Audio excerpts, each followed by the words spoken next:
नमस्कार दोस्तों।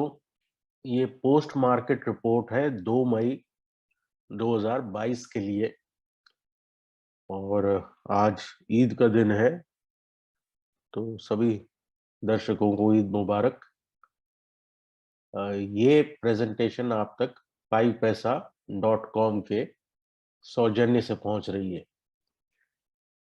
अब अगर आप में से किसी को market calls, market insights, geopolitics पे हमारी राय, ग्लोबल इवेंट्स पे हमारा एडवाइस चाहिए हो, तो इस वीडियो के नीचे एक डीमैट लिंक है 5 पैसा का।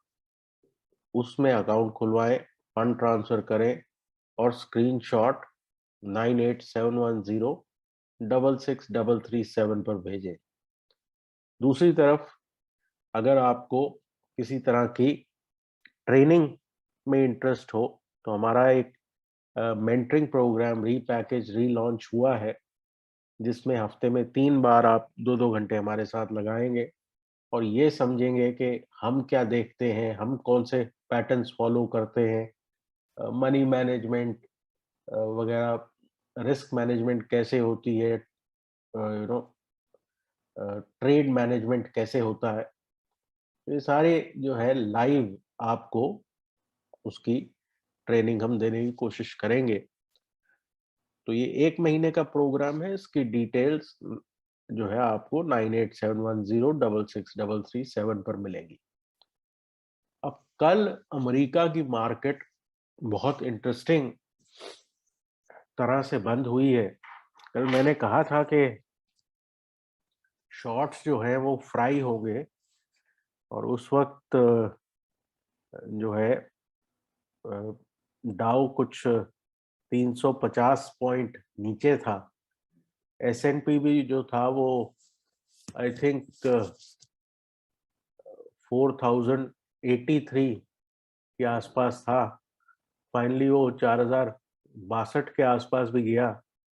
अब ये देखें यहाँ पे हो क्या रहा है।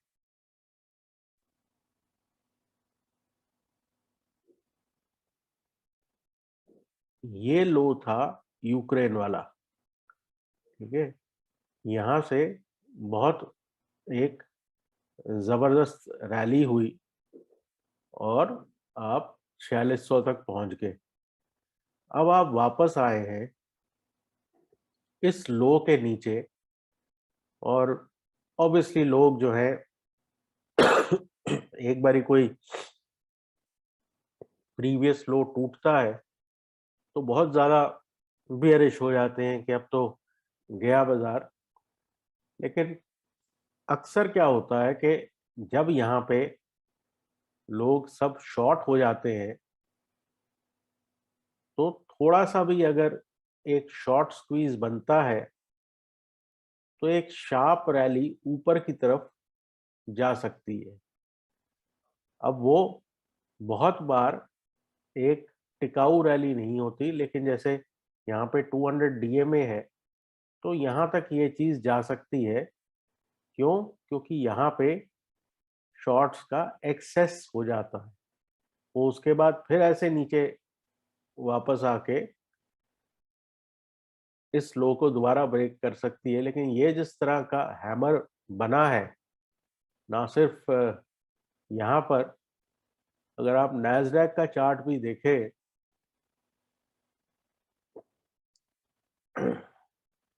क्योंकि हम फेड के इवेंट के बहुत नजदीक हैं,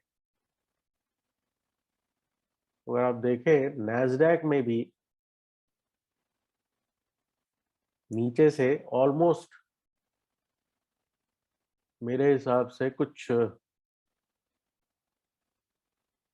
उसमें लो था 200 का, और ये फाइनली बंद हुआ 12200 का लो था, और 12536 बंद हुआ।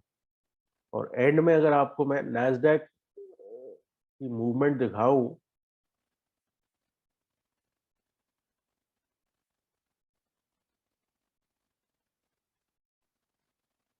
तो इस तरह की नैस्डैक की मूवमेंट हुई है। तो इससे ये दर्शाता है कि यहाँ पर आने के बाद कुछ हद तक मार्केट में सपोर्ट नजर आ रहा है। नैस्डैक इनफैक्ट जो है आप डेज हाई पे बंद हुए हैं, जो कि एक सिग्निफिकेंट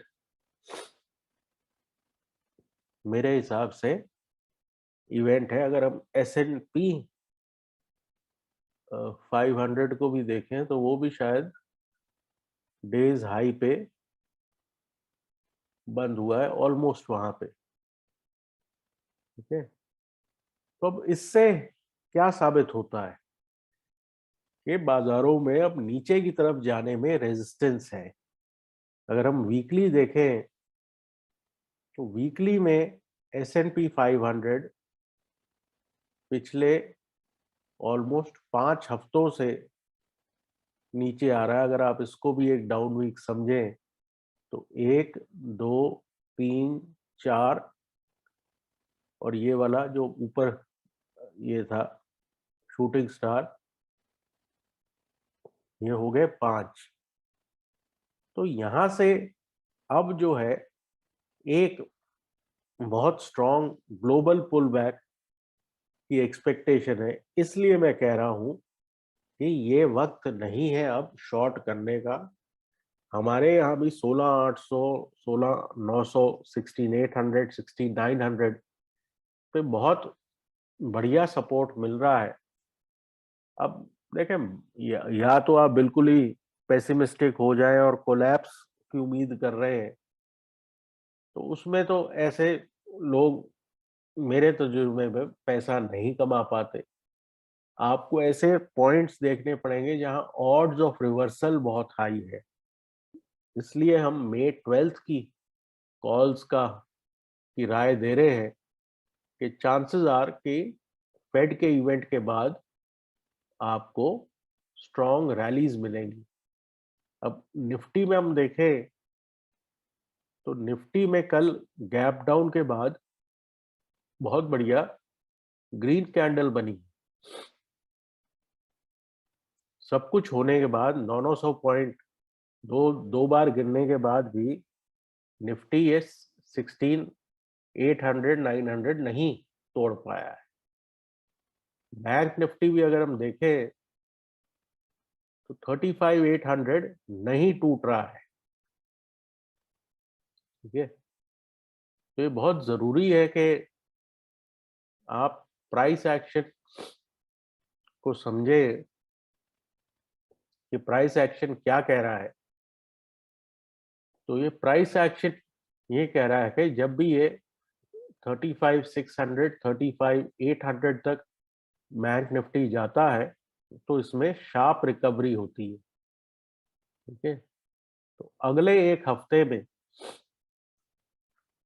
मुझे लगता है कि शार्प बाउंस बैक पूरी दुनिया में आने चाहिए। अब उसको प्ले करने का तरीका ये है कि थोड़ा सा आउट ऑफ मनी चले। जैसे हमने 36,500 की मई 12 की कॉल ली है, बिल्कुल इन द मनी चलेंगे तो, और अगर कामयाब ना हो तो आपको नुकसान ज्यादा होगा। थोड़ा टाइम वाइज वो ले और थोड़ा स्ट्राइक में इतना डिस्टेंस रखें कि आपको ऑप्शन सस्ती मिले और आप टाइम वैल्यू खरीद पाए। क्योंकि अगर चला तो ये आपको 36,500 की कॉल भी जो है वो लगेगा कि बहुत जल्दी स्ट्राइक प्राइस आ गया। और नहीं चला तो ठीक है, छोटा मोटा आपको डैमेज होगा। तो इस तरह से ट्रेड कंस्ट्रक्ट करना पड़ता है, ये देखते हुए कि रिस्क क्या है, कितनी जल्दी आपका ट्रेड वर्कआउट हो सकता है। उसमें हो सकता है 1-2 दिन तो थोड़ा बैठना पड़े, लेकिन जो मेरे को साइंस नजर आ रहे हैं वो यही नजर आ रहे हैं कि ये अब एक्सट्रीम हो रहा है, सेंटिमेंट एक्सट्रीम है और एक तरह का प्राइस एक्शन भी एक्सट्रीम हो रहा है। तो यहाँ से मुड़ना मेरे हिसाब से लाइकली है। अब यहाँ पे देखें ये डेली बैंक निफ्टी में अब डाइवर्जेंस बननी शुरू हो गई है, जहाँ पे प्राइस मोमेंटम फ्रेश लो नहीं बना रहा। सिमिलरली यही बात हम निफ्टी पे देखें, यहाँ भी RSI आपका अब नए लोज नहीं बना रहा है, तो मार्केट जो है यहाँ पे स्ट्रेंथ गेन कर रही है। इस आपको बेसिस पे चलना पड़ेगा कि मोमेंटम इंडिकेटर्स, प्राइस एक्शन और हर तरह की जो मूवमेंट है वो यही सजेस्ट कर रही है कि 16,800 900 इतनी इजीली ब्रेक नहीं होगा। फिलहाल के लिए इतना ही। मिलते हैं कल सुबह एक नए प्री मार्केट रिपोर्ट में। ये आप तक 5paisa.com के सौजन्य से पहुंची। इसको लाइक, शेयर, सब्सक्राइब करें। Take care and have a good evening.